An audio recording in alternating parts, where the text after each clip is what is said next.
पैठणमध्ये अनोख्या पद्धतीने स्कूटीवर गौरी विराजमान झाल्यात। भक्ती राहुल तांदळे यांनी गौरीच्या आगमनाच्या दिवशीच नवीन स्कूटी घेतलेली आहे आणि या स्कूटीवर गौरी विराजमान केल्या। हे दृश्य बघण्यासाठी महिलांनी मोठी गर्दी केलेली आहे। गौराईचं आगमन झालेलं आहे आणि इथं जी नवीन स्कूटी त्यांनी घेतलेली होती त्या ठिकाणी अनोख्या पद्धतीने गौरींचं आगमन करण्यात आलेलं आहे। गौरी बसवण्यात आल्या ते आपण बघू शकतोय। आधुनिक नारी जी स्कूटीवरून आपलं कामकाज करत असते त्यांचे प्रतीक असलेल्या या गौराई या ठिकाणी विराजमान झाल्याचं आपल्याला पाहायला मिळतंय। तर गौरींना पाहण्यासाठी महिलांची मोठी गर्दी होती। पैठणमध्ये अनोख्या पद्धतीने स्कूटीवर गौरी विराजमान झाल्यात।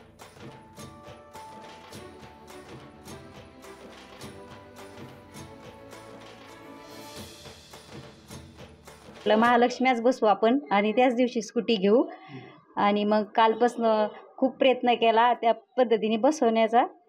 आता बसवले व्यवस्थित। तर सगळ्या गल्लीतल्या महिला खूप प्रयत्नाने म्हणजे बघायला येत आहेत की खूप आवड निर्माण झाली सगळ्यांना पण बसवण्याची।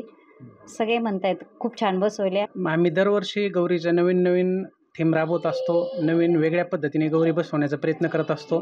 त्याच पद्धतीनं यावर्षी नवीन म्हणून स्कूटीवर किंवा गाडीवर बसवायचा खूप दिवसापासून विचार चालू होता।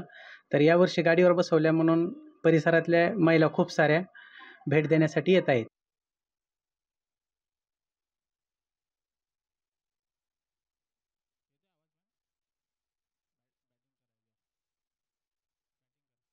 पद्धतीने स्कूटीवर गौरी विराजमान झालेले आहे। तर पैठणमधील ही दृश्य आपण लोकशाही मराठीच्या माध्यमातून बघू शकतोय। या ठिकाणी अनोख्या पद्धतीने स्कूटीवर गौराईंना विराजमान करण्यात आले।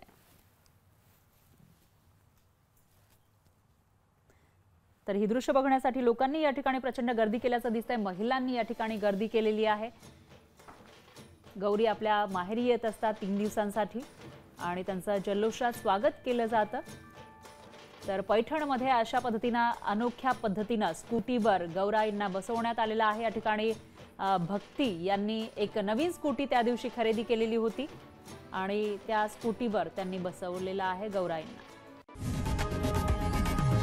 लोकशाही मराठी ऐका, पहा, जागरूक रहा।